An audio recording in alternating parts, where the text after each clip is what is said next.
Hard facts. On 95.1 Nigeria Info.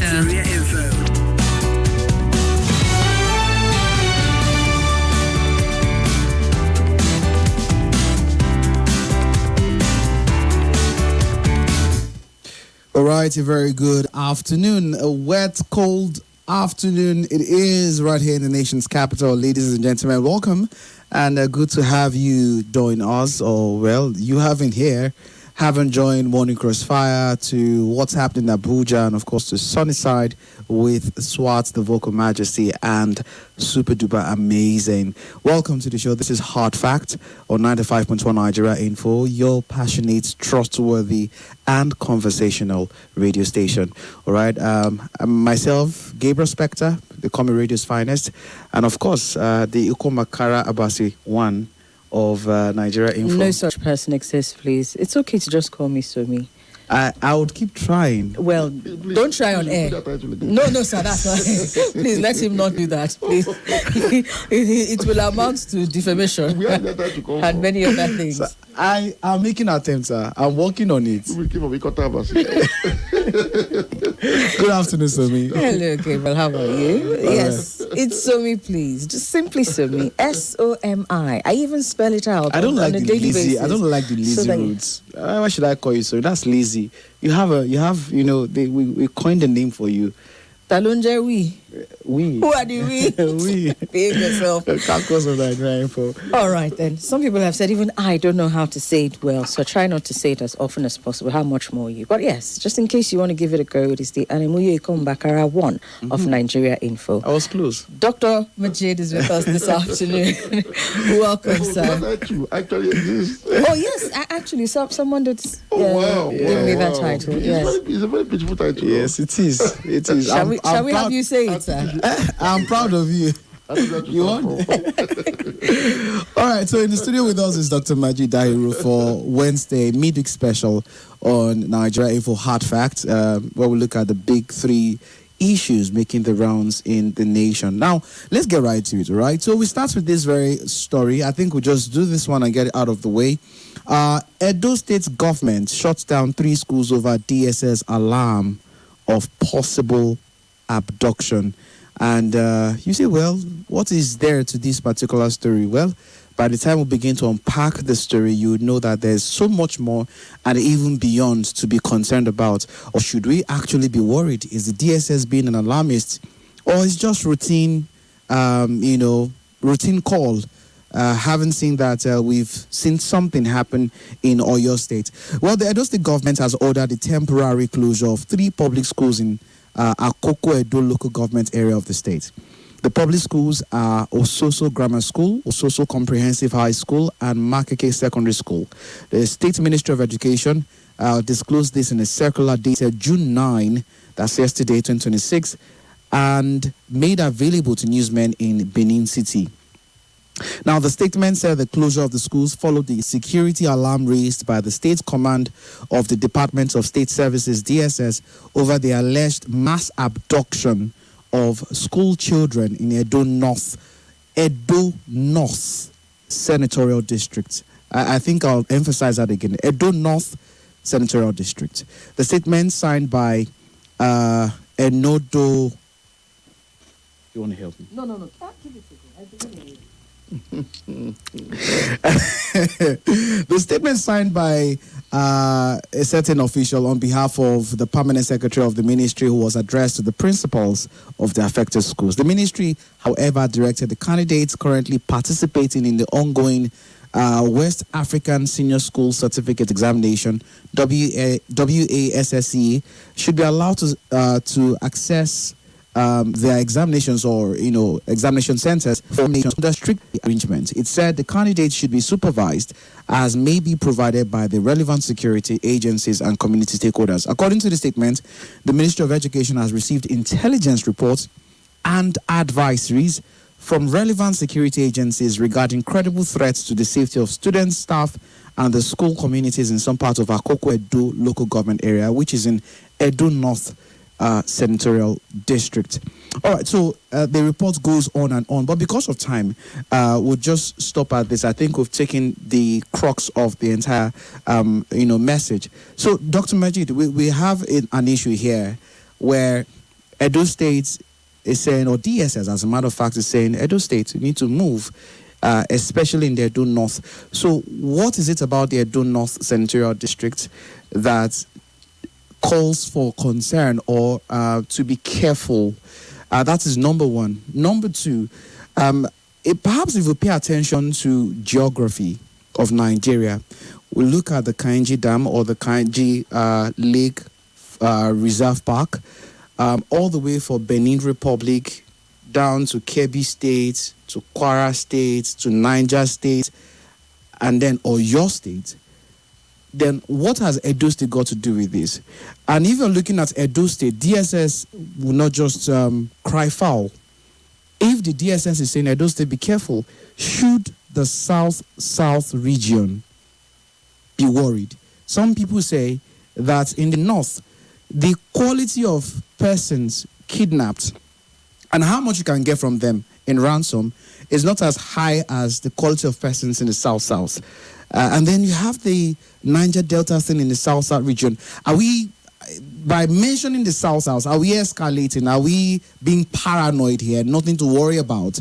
Or there's actually a lot to be concerned about? In fact, your emphasis on Edo North was quite apt. And your insistence on geography was also very apt. But let me quickly say that the DSS is one of the most trusted, credible, and efficient internal security agencies in this country. And when they issue such notices, as a matter of fact, it must have been leaked. Usually they don't. Yes, it was leaked. They confirmed that it was leaked. They simply advise sister security agencies to say, look, we have been able to detect movements, and so act accordingly. So maybe the Edo State government feels that if they cannot prevent it, sometimes you may want to say, let the schools be open, deployment to prevent or to ward off or to repair such attacks. But not to risk it completely. It is still better that you shut down the schools to prevent any form of security breach that would result into what we are facing in Oyo State now.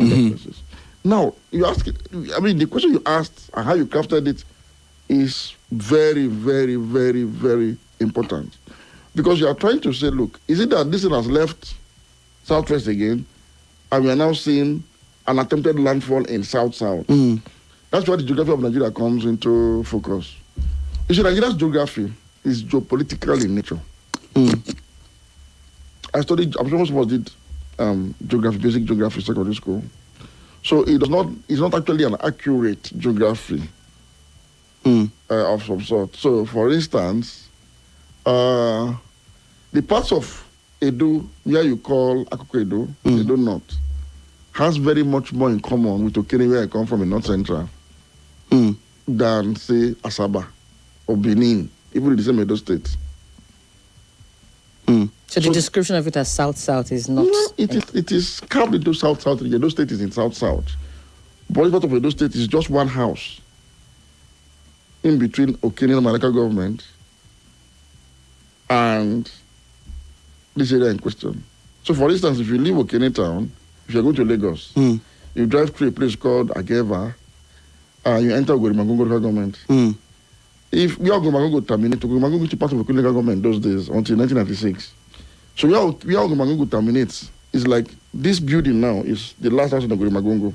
There is a bump. Once you cross that bump, you enter Lampesa. That's Akoko Edo. Okay. It's as simple as that. Now, actually, there is another corridor of bandit activity between that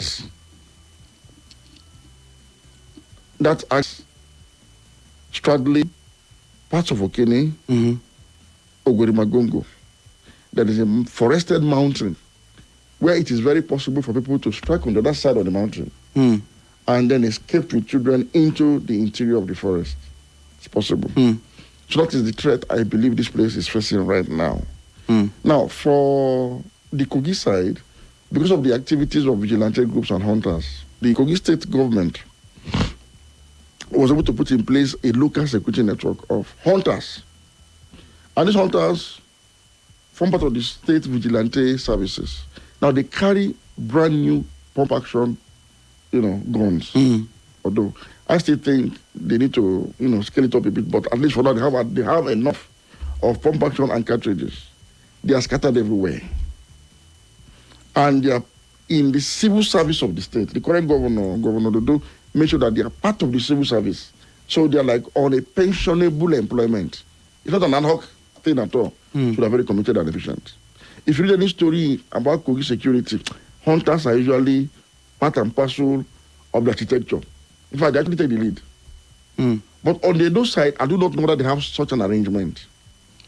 That's why, for example, bandits have not been able to successfully abduct school children in Kogi after they attempted the one in Osara. When they did that, the same hunters pursued them and rescued a number of the students. And some hunters died, some of the bandits died, some of the students died too. It was a firefight operation. But since then, luckily, they've not been able to succeed. The last time Kogi had to shut down schools to abduction because there was a security report to the effect that they wanted to come and attack some schools. Sometimes to embarrass the state, sometimes to hold the government to ransom on some other issues, like the ones in Nigeria are doing now. So the part of Edo that is affected is one that is very close to Kogi, very close in terms of terrain, in terms of proximity, in fact, in terms of cultural affinity. My people on this side and the people on the other side have a lot of things to share in common. On Soso, for example, when you go to Soso, you may not even know that you're not in Okene any longer. Yes, we have similar culture, similar everything. Our masquerade is almost exactly the same. I mean, so much similarity because of the proximity, geographic proximity. So what am I saying in essence? What's happening in Edo North is actually a fallout of what's happening in parts of North Central for now. It's not happening in the core of the South or Niger Delta. Niger Delta is geographically correct because it is where the Niger distributes into, the delta into the Atlantic. So we're talking about the tip of the South region. But the upper part of the South region, which is Edo North, has more to do with North Central Nigeria than the Niger Delta. So for now, we hope and pray that this will not spread beyond where it's already existing, where they're already battling with it. So we can't say with this, we can't say that the core or the bulk of the Niger Delta has come out as similar kind of attack for now. No. But for the Southwest, like I said last week, Kwara is geographically, part of Kwara rather, is geographically western region of Nigeria. If you look at the accuracy of the physical map of Nigeria, not the political one, no. Kwara is said to be north central. Yes. But if you look at the map and consider the lines of latitude and longitude, parts of Kwara, half of Kwara, as a matter of fact, falls under western Nigeria. So once it gets to Kwara, you should know that Oyo, Osun, and probably Lagos may just be Ondo and all of them. Now, Ondo is also closer. It's quite interesting. Very interesting. Ondo is closer to this Okonkwo Edo axis than the Kwara Ibadan axis. Because from Okene through Magungu, you enter Okonkwo Edo. From Okonkwo Edo, you enter Ondo Akoko. There is Okonkwo Edo and there is Ondo Akoko, where you have Akumba, Ekare. Yeah. Pass then on as far as our Ipele, Ifura. These are places that are contiguous, that are closer to North Central, because again, these are parts of northern part of Ondo State. I mean, I know on some occasions when I drive from Lagos to Abuja, when I used to be way more adventurous, there was a particular time when you get to Owo, you turn to your left, and that takes you all the way to Akunu. Akunu, yes. I think I lost my way this one time. I went straight. And I found myself between Okpila and Okene. Exactly. Then from there, because that road leads to Benin, actually. That the road you that straight road takes you to Benin. So based on all of these descriptions now, Dr. Majeed, I think for us as a country, the key focus then is if we're going to tackle this properly, because this is a banditry issue, perhaps we're getting fillers of some of all the jihadist movements as well who are infiltrating gradually. But for now, the word that is generally used to describe the activities of these people are bandits, right? If we are going to address this, say Kogi is doing what they can to push them out of the state. but then they're still operating within the fringes, so much so that they can now be giving DSS to calls to send out intelligence reports to say this is what is happening around Edo North. It does not seem like we are approaching this from a, how should I put it, from a national point of view of addressing. Yes, because at some point, you have state governors talking about state police. It's looking to me like we need to be having a much bigger conversation than even that, because unless you're having some kind of joint national task force that is addressing and pushing them out from all of these forest reserves and national parks where they're operating to the point where they can be totally decimated, it's like we've not even begun to have the conversation about ending banditry. We have given the simple solution to this problem. Now, there are two things working hand in hand in Nigeria. Two major security challenges that Nigeria is facing. Banditry, core banditry on one hand, and jihadism on the other hand. Occasionally, there is an intersection. Occasionally. But broadly, there are two different things actually operating distinctly in Nigeria. Jihadism is called the Boko Haram, the Lakurawas, and all that. Those who want to replace Nigeria with their own idea of an Islamic state, they're the ones. But issue banditry is much more widespread. I said this because Boko Haram, or ISWAP, if you want to call it ISWAP, operating in the northeast, have the strategy. Unlike what they used to do before, when they decided to spread across the country, bombard here, bombard there, occupy territories, they realized that they couldn't fight a conventional warfare with the army. If you recall, when Boko Haram started with the rage initially, after a while, they were somewhat subdued. Territories were recovered. That's because a group like Boko Haram cannot fight a conventional warfare, taking territories and hosting flags. It means two nations are fighting. So they now went into the core as asymmetric warfare that is non-conventional completely. Now the strategy is this: drain Nigeria's armed forces, personnel, officers and men as much as we can in one theater. And they were almost succeeding at doing that until the Americans came in. So you discover that the death toll, the mortality rate of our armed forces, officers and men in the Northeast was extremely high from just one theater. So they mastered the terrain and simply drew us in. But thankfully, with the Americans in now, and we're now able to go after them with much more sophisticated weaponry based on high network of intelligence. I think that's on the tide gradually there. I hope they sustain it. But you see, banditry spread much more like cancer. Because unlike Boko Haram is ideologically induced or inclined, it's a religiously motivated warfare. Banditry is criminality in its rawest form. The problem is that the criminality we're talking about here has some cultural affinity, cultural tendency. It's when I say this, people don't understand why I'm saying this. A bandit does not think he's doing the wrong thing, because he's doing something that is part and parcel of his primitive culture. Especially when Gumi is busy providing justification for what they are doing. So they just listen to Gumi and convince themselves, you see, they didn't give us cause. So let's go and abduct them. So they think they are doing the right. So why they have the large number you see carrying out these activities? For instance, in the same way, two things happened in Oyo recently. Children were abducted, right? And along with their teachers, into the forest. These are bandits with a touch of terrorism, jihadism, right? Just like the ones that abducted people from the train. Or the ones that abducted hundreds of people in Ngoshe. In Ngoshe, something like that. But if you look at the ones that abducted Adebayo's sister and children, these are urban, normal criminals operating in an urban area. Like I told you before, the police can solve urban crime easily because if you look at the frequency of kidnapping in Ibadan town, where that one took place, it must have been once in a year probably that such things were reported. So it was easy for the police to, if you motivate them very well, if you know what I mean, if you motivate the police very well, they can easily track urban criminals, trail them, and get them apprehended. This is what they did for Evans in Lagos. This is what Abba Kyari and his IRT used to do all over the country. They go to Enugu, they go to Owerri, they just bust crime syndicates everywhere. The police can have that capability because they are urban criminals that will kidnap and put you in the house and then start making demands. But you see these other bandits, this is where it's a very serious issue. Bandits are mostly former herdsmen. Former meaning they're no longer herding cattle or breeding cattle, but they possess the skill of nomadic animal husbandry. And what is that skill? The ability to walk for several kilometers without drinking water, without resting, without being fatigued.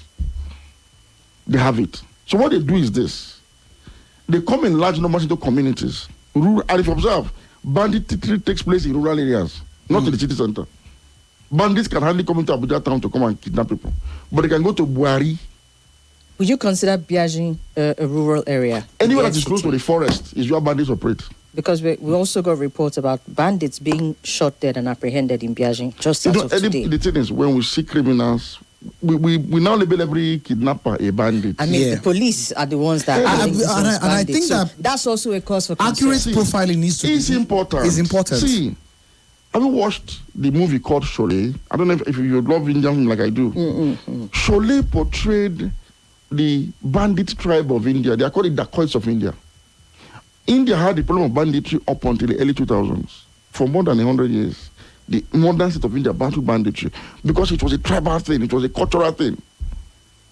So that movie portrayed the life and style and how they operate of the bandits of India. So the same you hear Kachala in Nigeria, you hear Yellow, you hear Bello Turuji. You had famous dacoits. They were bandits, that's their handle, but they are famous. They have family features. They have venerated their own communities. Yes. So until the Indian state had to do a lot to overcome it in the early 2000s, before India's problem of dacoity ended. It's called the problem of dacoity, of the dacoits, rather. It was before it ended. We have similar problem. And it is not abnormal in a developing country like ours, where we still have tribal delineations. A lot of ethnic groups in Nigeria today, not just the Fulani ethnic group, have one or two tendencies that are also against constitutionality and law and order. Cannibalism is one, for instance. There are people in Nigeria that still practice cannibalism. It's against the law. But if those are supposed to enforce this law, sort of are sympathetic to that culture, the law becomes paralyzed. Okay, I mean, it's a human sacrifice, for instance. It's a thing. It's a thing, it's on culture. Some people believe that if they are traditionally like that, people must be it's still happening. So if you have a governor or those that are supposed to enforce this law that think that that is the right thing to do, then the law will come out to us when it comes to that. What happened was that we had a president, President Muhammadu Buhari, who somewhat, I keep making this point, was conflicted his ethnicity and his citizenship. And so he sort of had sympathy for these guys, thinking that they had a just cause. So instead of asking about banditry or herdsman violence generally, he ties it to their source of livelihood. A grazing route have been blocked, their cattle were rustled, blah, blah, blah, blah, blah, and all that, and all that, and all that. Without paying attention to the fact that this is just criminality. There was no excuse for this. So, Dr. Majeed, what must President Bola Ahmed Tinubu do? Develop the balls and the political will now, because, as we have seen, this thing is not just now, it's no longer located only in the northwest, where these people are indigenous to. It is spreading. It has entered its own home region. So if the northern leaders, people like Gumi, people like the professor from, what's his name now? The Gumi's 2IC now. This prof that was in former head. I think I know what you're talking about. Exactly. And some others like that. Yeah. This is the position that this people must be negotiated with. They should treat it with the treated Nigeria militants and all that. I mean, all the way up to the military ranks. Exactly. You see, this set of mind, the kind of mindset, makes the president think that, okay, I don't want to rock the boat. If this is what the region and the people want, okay, so be it. So rocking the boat is going in, demolishing them, taking them out completely. Completely, without concession for all these people that are confused. I don't know what they want from themselves. We need to move on to the next story, Dr. Majeed. But looking at some hard economic data here, SBM Morgan ransom track documented cases from mid-2024 to mid-2025 revealed that at least 4,722 people were kidnapped across Nigeria in a single year. And the fears that the number may have doubled by the time they calculate the tally, I'm sorry I'm saying tally. We're talking about human beings here. The total ransom actually paid to these gangs on record is about 2.57 billion naira, which is a far cry from the 48 billion naira that they have demanded for. And so we're just hoping that alongside other massive kidnappings that have been done, especially for the one that involves children, that there's speedy action from the place of the government. And also, before we move on from this, I think it's very important that the statistics on this are clear, the motivations behind this are clear. It is also very important that the heads of government, or what is it that what should you call them now, should as much as possible stop politicizing this, because the Edo State governor, in response to this report, or I think it just about a week or so before this report showed up in his state, was still insisting that insecurity is just a political move to destabilize Bola Ahmed Tinubu, and he specifically said they can kidnap all of us. It's not going to affect who is going to be at Aso Rock. So if you have the chief security officer, his limitations nonetheless. Is that a concern statement? And this was why, last week you tried to bring up the idea that could this be political, remember? And I told you that idea was perished. Because sometimes we tell a lie and begin to believe the lie ourselves. These guys have no time for your politics. They don't know who's PDP, who's APC. They are thriving in the midst of your confusion, your inertia, your ignorance. So they're not striving. And my fear is this: bandits will become so awash with money and ammunition that they will not start considering taking over the state. That is where ISWAP attacks Nigerian military drones. ISWAP. That is where the real issue will come. What you are seeing now is that we are busy playing games, we are busy talking. These guys will get to a point where they will feel, but after we have more money than the Nigerian forces, our men are more motivated than Nigerian army officers and soldiers. Probably even more equipped. That's what I'm saying. And they will decide to say, look, we can actually go for the Nigerian state. Why are we going for petty ransom? We can take over the state. They could get to that point. And we must not get there before we start doing the right thing. I know the solutions we give on this program are so that any moment from now, those solutions will no longer work. They won't. Yes, they will no longer work. We have said banditry cannot be defeated if we make it highly risky and low in profit. Because right now, it is low risk business that is highly high profitable. In profit. Swap it, flip. How do you do it? Let people be able to defend themselves when they come under attack. I listened to the spokesperson of the Arewa Consulting Forum on TV during the week. And he said, look, some communities that have tried to defend themselves are free of banditry, using then guns, but that resolute attempt to say, okay, we will die here with you.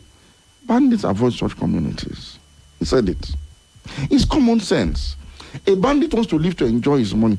Let me tell you the story of a bandit. Most people think that bandits, you see bandits in the forest wearing rags, and people ask, where is the money going to? I ask you, if you go to the mechanic workshop, do you see a mechanic wearing suit and tie? The bandit is in his workshop. He's wearing the attire for the workshop. The bandit that organized the abduction of students from Kogi State, from conference in West Josara, Kogi, when his phone calls with his family was intercepted by the authorities, do you know what was telling his wife in anticipation of ransom payment? He said the contract he did for government, they will soon pay him. And when they pay, he will renovate their family house in Kaduna, and then they will go for Umrah. They intercepted his call. Means for these people think that the bandits are those roaming out in the forest. Some of them, not all, also have families in town that are living well off the ransom money. Now, it was only when they now tracked his wife, because they tracked the call to his wife now in Kaduna. And so they abducted his wife and children and brought them to Lokoja. So next time he called them, they were in Lokoja. That was how under duress, he had to release the remaining Masara students. What am I saying in essence? That gives you a glimpse into the kind of life they also live. So they want to live, they don't want to die in this process. But when they start dying, it will now make them understand that this is no longer tolerable in a constitutional democracy, in a country of law and order. They'll stop it. So that now begs the question: arm the locals or expedite state police? See, again, police can only enforce law and order. For instance, what the police did to recover Adelabu's family, they can't do it to recover the student in the forest. You know why? You just took Adelabu's family and put them in a house in Ibadan. So if you give police enough resources, they have facilities, they have local intel, they can easily track and. But this was in the forest. Police don't have the capacity to go near there. And you know they are there. Even if you turn it to the middle of nowhere, how are you going to arrive at that place? Where is you know they're going to follow? Someone says, I'm afraid Dr. Majeed sounds like a broken record because the politics backing this menace in the name of banditry and insurrectionists has gone out of hand. They are the Hezbollah of Nigeria, and it is now as they are institutionalized. I'm sorry, I apologize. The person is trying to make. Apologize, please. Honestly, I'm afraid. Somebody asked me the other day, we were watching news together. Yeah. I person heard Hezbollah, Israel, Lebanon. I person was confused, asked me, what is Hezbollah? I just smiled. Hezbollah is a non-state actor supported by Iran. They're supposed like a state within a state. These guys are gradually becoming a state within a state. Gradually. All right, Dr. Majeed. Let's move on to the second story, but very quickly, a few comments here on YouTube. We see you, Hafsat Muazu. Good afternoon, she says. Ibrahim Hajara, we see you as well. Ade Boss, we see you as well. It says both government and citizens must recognize the urgency of this threat and act before it becomes deeply entrenched. Forested areas that provide cover for criminal elements should be properly monitored and secured. Security presence must be strengthened through strategic patrols, surveillance infrastructure, watchtowers, and security outposts in vulnerable locations to prevent bandits from establishing camps. And then I think we've got one more message here. Ade Boss also talking about early intervention, intelligence gathering, community vigilance, and decisive action if Ondo and Edo are to avoid the devastating consequences already witnessed elsewhere. All right, we'll get to your contributions in it, but let's go to this next story.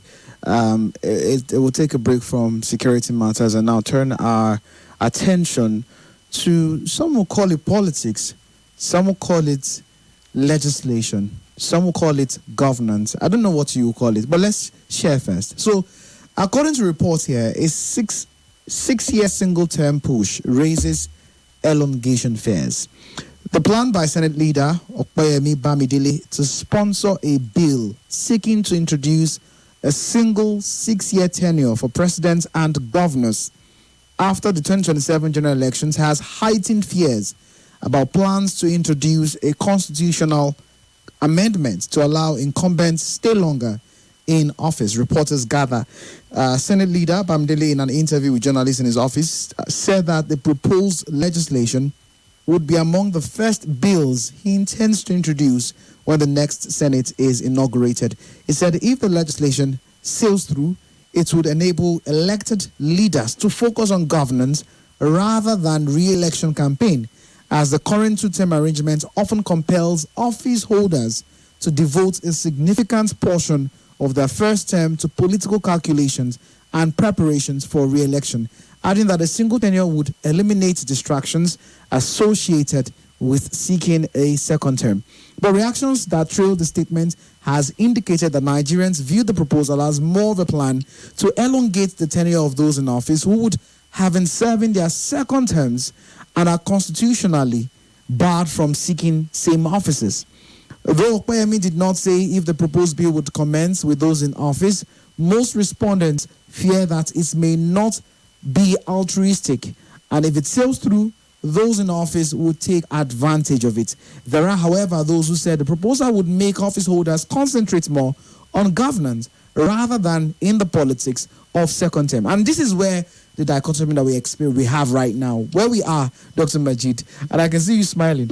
And I'm really wondering please, I'm sure you give us a peep into your head on your position on this issue.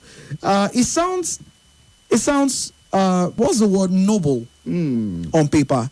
6-year tenure, one administration, one tenure, 6 years, and you do that, you are done. You cannot contest again for either presidency or governorship seats. But some are arguing it will start with some people in office. What then is going to happen, especially those who are doing, in quotes, first term? And this is where we are right now. It has sparked huge debate on social media and, of course, made its way into national conversation platforms. What do you say about this? Noble. It looks noble, right? Mm. But it's something that should be jettisoned and thrown away into the trash can completely. You know, sometimes when these claims are made, people don't see through some of these propositions. Number one, most governors only perform in their first term because of the prospect of being voted back into office second term. That is, that prospect of, if you do well in your first 4 years, it will incentivize people to vote you back. Most governors actually work only in their first term. Mm. In their second term, most governors are already working towards installing their successor. So if you eliminate that first term option and make it 6 years, it means the governor is elected. He has no reason to impress you, to want to come. He has nothing to prove to you. He has no need to want to perform. Now, he will rule the way he would have ruled in the second term, while also working to bring his successor. Let me tell you, Nigerian politicians work hardest to bring their successors than to bring themselves to power. Mm. I can't remember, let me use Wike as an example. I can't recall Wike's campaign for governorship for himself. I can't, honestly, I can't recall. Mm. I don't have I was old enough. I'm in this country. I'm not a baby. But I can't remember, because at that time, it was more about Jonathan's election, really. But you need to see how Wike campaigned for Fubara.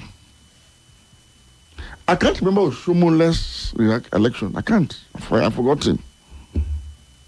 Oshomole campaigned on two-party platforms. It was in the AC, and partly on Labour Party. So Oshomole, we did it. But you need to see how Oshomole campaigned for Obaseki to become governor. Mm. As if his life depended on it. Bola Tinubu was brought in as governor, 1999, by Afenifere. Because as at the time, the leading candidate was Funsho Williams. But Funsho Williams was regarded as a civil servant who was commissioner under the military administration of Marwa, under Abacha's military dictatorship. He wasn't part of the pro-democracy movement. So, Tinubu was a pro-democracy person.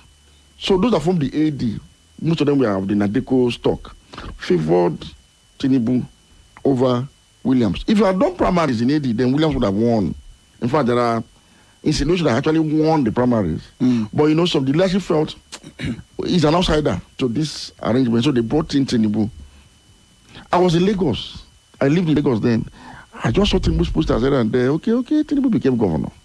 Based on that popular, Yoruba, Nadeko, June 12, all of that. Yeah. When Fashola was to come in, Tinubu had to step down his territorial ambition for Gani Adams. Sorry, Gani Solomon. Gani Solomon was going to contest for governorship to placate people, to make sure that Fashola gets an easy ride. Tinubu, that today as president, stepped down his territorial ambition in 2007 for Gani Solomon. Just to make sure that he puts everything in place to see to the emergence of Fashola. What am I saying in essence? There is nothing wrong with the system we are operating. It is the operators. We must begin to emphasize change in the attitude of the operators. America has practiced the same system for more than 200 years. They've not changed it. UK has practiced the same system for many years, for donkey years. They've not changed it. Saudi is a monarchy. China is a one-party state dictatorship. What is this penchant for always changing and changing and changing? Only a lazy man quarrels with his work tools. The one single time proposal will make Nigeria worse. worse than it is already. Because right now people still have that fear. You want to return as governor, so you try and do a few things right. Because there's still competition. I'm in Nigeria, people still lose elections to the opposition somehow. So you're a bit careful not to overdo. And even when you are chopping, you are careful not to chop alone. If you give a man 6 years tenure, he doesn't have to come back to you to beg you for his own election. He will chop alone. He will not work. He will not be accountable to anybody. He will be a dictator. And there's nothing he can do about it. And when he finishes, he will force his way because he knows he has done so much that he needs to cover up. He will force his way and do all he needs to do. He will break the bank to install a successor. I have to ask though, Dr. Majeed, because even though I don't entirely believe the reasoning around, with one term you're distracted with politics and governance and all of that, I have to ask, we have seen this play out for the time. This time, I know that okay, maybe you have sense of focusing on get back into office, but this particular administration, from the governors, the senators, lawmakers, I dare say, from the presidency all the way down, by the second year in office, they're already re-strategizing towards 2027. So what is supposed to change in the way that they operate? Thank you very much. If we leave this same system, we are still going to get worse than this. You have asked a very basic question, and I've been saying it on this program. First, our politics is identity-driven, not issues-based.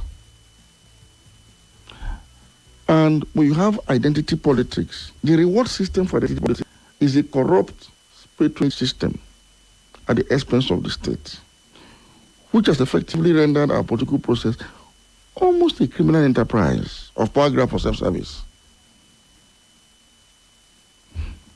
Therefore, once a set of leaders enter, or rulers, they already strategizing on how to maintain their stronghold through partisan politics and not good governance. For instance, if you look at developed democracies, they maintain their hold on power through good governance. That's why you have regular State of the Union address in America, where the president will come and tell you what he or she has done, concrete terms. Okay, the first 100 days in office was the president.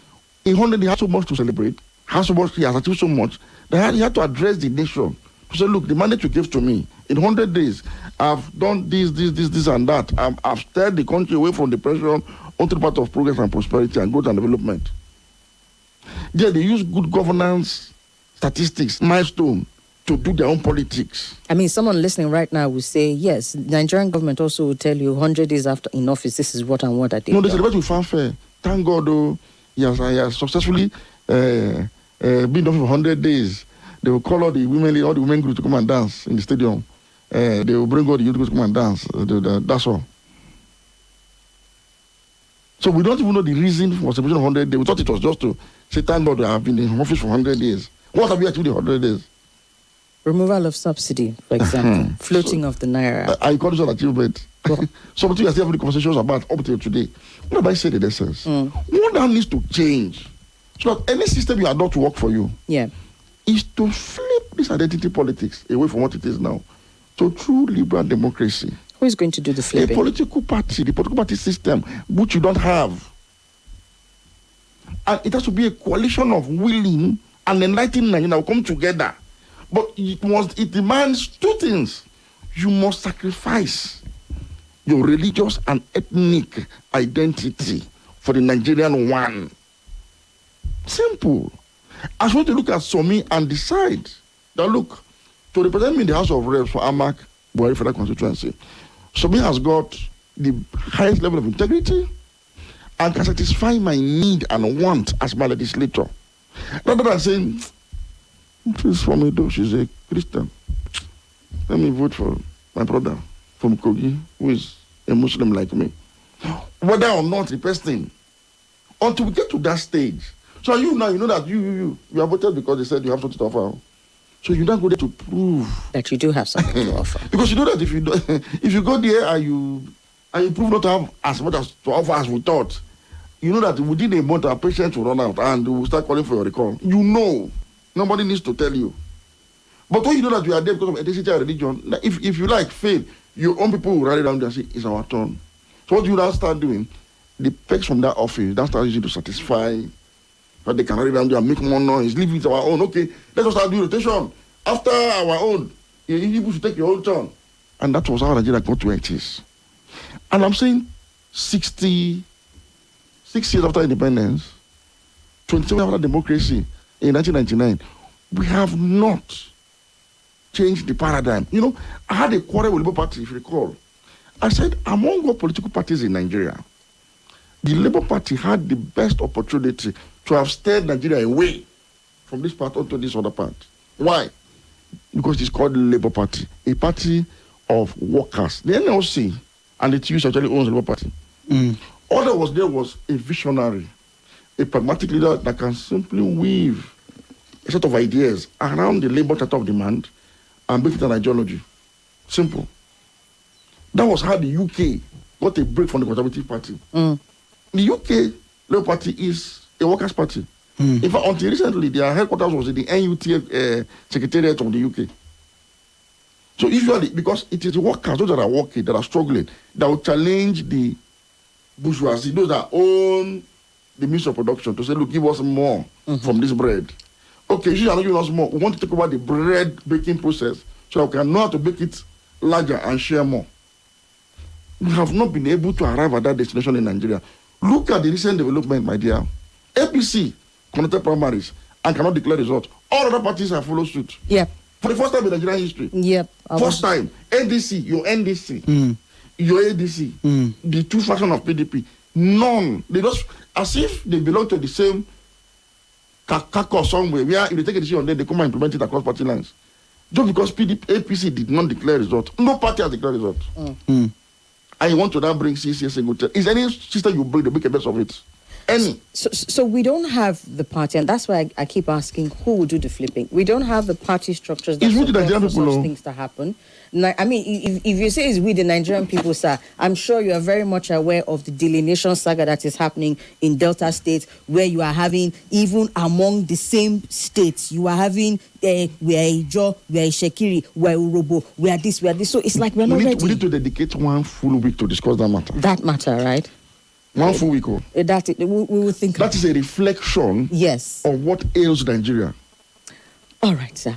We need to go for the news. When we come back, Abuja, the midweek special continues with Dr. Majeed Dahiru. We'll take your phone lines as soon as the news is done, and then we'll take the final story, get Dr. Majeed's closing thoughts, and wrap it up there. So do stay with us.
It's just like what Abubakar just made mention now. Honestly, in fact, bandits are taking over, most especially in the northern part of the country. I'm telling you, bandits will play a fine to the farmers until they pay before they can be retired general there in their hands. We are still talking of the Oyo. In fact, until government take drastic action, start taking proactive measures, not keeping these bandits, because bandits, when they go to community, they don't spare anybody. I don't know why government spare them, arrest them and put them in a jail, and when they get their people, they will say they must release their people on their custody. It's not supposed to be so. Nagodi. All right, then. Good afternoon. Yes, good afternoon. Welcome. Thank you. My name is Abdul calling from Maitama. Remember, you have a minute, so go ahead. Actually, on the respect of today's topic with Mr. Majeed, democracy that we have is a transitional government we have today with the present administration. And there is nowhere we can get the security and freedom of democracy and stability from the ruling government to give the opposition chance to produce a credible leader that has vision for Nigerians to expect the division of democracy in a democratic dispensation, whereby a government that will just come in a day of swearing in for the first tenure without proper consultation and looking into other ways to help Nigeria. You remove subsidy, and we found ourselves to be mess of we found ourselves. Today, as I'm talking to you, millions of Nigerians, they cannot be able to afford bread. Millions of Nigerians could not be able to find a labor job. With the policy of the government of today, you bring down the value of the naira. You bring up another tax reform that is not helping matters. And we are here every day talking about democracy. Democracy without a credible leader that have vision. Thank you, Abdul. Interest of their own citizens. All right. Democracy. Thank you very much. Keep doing what you're doing and doing it very well. Much. On Facebook, the comments here, we see you, Omaga Namani from Enugu State. Thank you so much. Olajide Abdul Hakim Balogun says, there's nothing noble about a shortcut fix, in brackets 6 year single term. I'm so disappointed at the Senate leader for trying to propose a non-starter bill. It is an undesirable behavioral pattern problem Nigeria has with politicians, not term system change.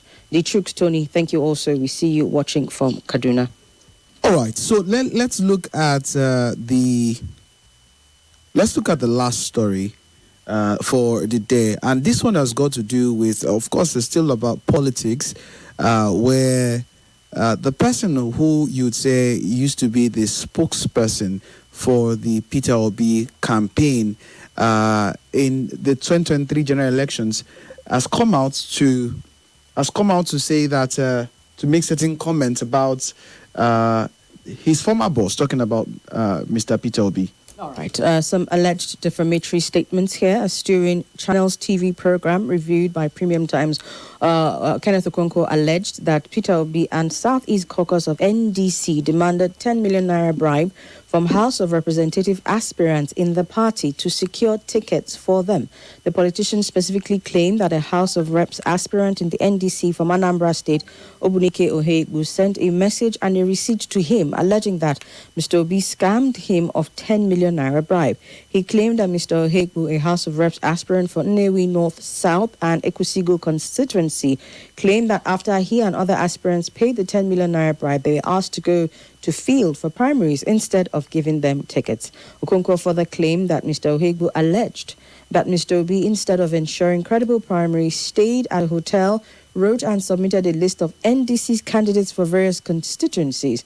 He claimed that anybody who votes for NDC will be voting for criminality, arguing that the party had been criminally extorting aspirants. Well, one thing is clear, the 2027 presidential candidate of the NDC, Peter Obi, is not taking that lightly, as he has threatened to file a 5 billion naira lawsuit against his former ally and chieftain of the ADC, Kenneth Okonkwo, for alleged defamation.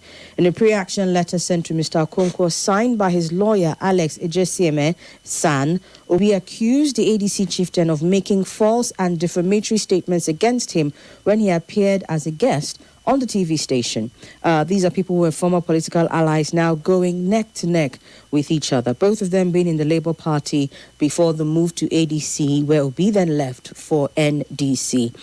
This is just, I think, a fraction of what we were making mention of just before we went for the news, which is the, should I call it now, dysfunction that we're seeing within various opposition parties across the country, sir. What do you make of this? Some weeks back, I had this intro. I actually lost my cool radio when I was speaking into the Lagos studio. When I was telling Nigerians that we need to hold the opposition account, we need to hold the opposition accountable for what it is they want to do differently from this report that we have been complaining about in every way, from internal party organization to the ideology. What do they really stand? What we want to see a clear, distinct difference. People are telling me, no, there's no need. That we just want Tinubu to go and blah blah blah blah blah blah blah. Look at it today. No, but these are even differing parties. What I'm saying, yes. Have you noticed that all of the parties in Nigeria are at this level of Ibabachirmi, Lawalmi, I can Okonkwo you? Have you noticed that none of these parties, if Okonkwo has something to say about the economy, I'm sure Atiku would have told him, hey, go and tell Nigerians that I want to do something about the economy, right? If Bachi has something, had a proper brief from maybe his own principal, he will come on TV. These guys are just going around and just mudslinging each other. And you expect these people to win an election? And you expect me to leave my house on election day and go and vote for this? So, in the period between when I took one primary election and now, all that we have been hearing from his cab through his post is obey this, obey that, obey this, obey that. And that's what I'm prepared to go and vote for, because I don't like Tinubu's face. Because I hate Tinubu's complexion. Or because I don't like Sheyi. That's what I'm supposed to go and vote for. All over the world, when politicians put them out to speak, man, issues, oh.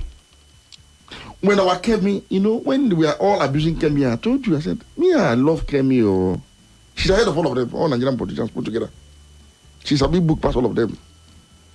Look at how Kemi... She finished the guy. I told you, look at how Kemi is speaking on fair price issues in the UK. Fair price. Kemi organized a symbolic protest. We are supporters of our party came together and we are blaring their horns over the vehicle just to show that we intend to bring down the fair price. That is a major campaign for Kemi. That if the party wins the election and they form government, they will increase oil production in the North Sea in favor of environmental concerns and abolish all the taxes that makes price of petrol or energy expensive. These are issues. Kemi is saying, look, we need to reduce immigration because the current facilities are overstretched. The NHS is overstretched. So we want to reduce, not even the legal one. Why the reform party say no, reduce the legal one even more drastically. And as it is, the party might have a good chance. Because look, these are human beings that are communicating issues of concern. You are here saying, obey this, obey that, obey this, that.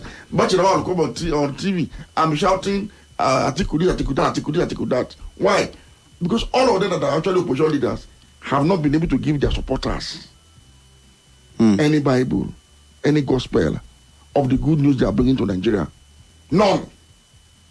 So if you go to social media today, they are abusing each other's parents and ethnicities. And we're just 6 months away from the presidential election. This is the tragedy of our democracy. You try to tell them that if the ruling party has failed to do the needful, as an opposition, you should be seen to be doing even more of the needful, because you are trying to woo me away from this abusive relationship. you must show me that we are far from this person that I'm trapped with now. Otherwise, if I'm not so sure of you, I'll just remain there and endure.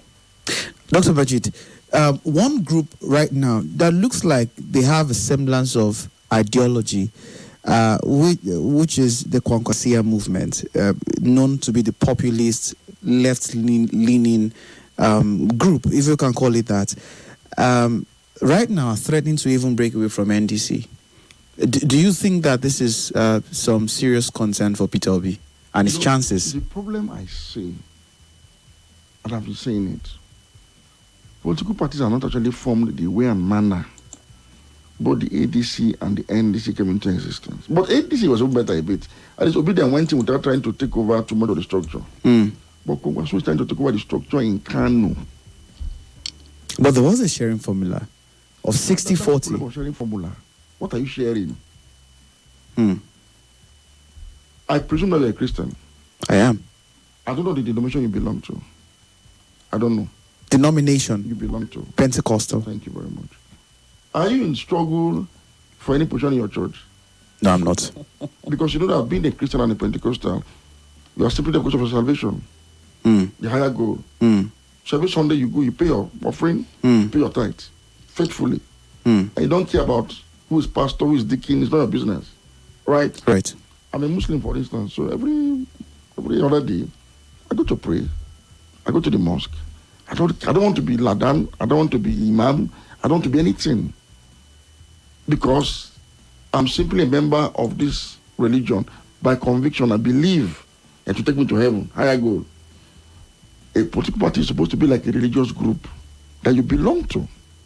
Believing that the ideas of this party will bring about worldly salvation for you and your children. So you don't want to be chairman of the party, or you don't want to be anything, or those that are even chairman and treasurer and structure, your technical structure, are simply giving, it's like caretaker, take care of. They don't have any special advantage over you that are not a member. Because they have to follow the rules of the book. So whether anybody is chairman or not does not really make any difference. Except you have an ulterior motive. That is the problem. They have ulterior motives. They don't want to follow the rules. They want to be rich for their own clique. They have their own clique interest, not common interest. That is why you see struggle for structure. And also, look at what has happened to political parties. Primaries have taken place. First, the structures at the state level, mentioned the primaries took place in the way that favored the powers that be at the state level. Now, the federal has attacked it.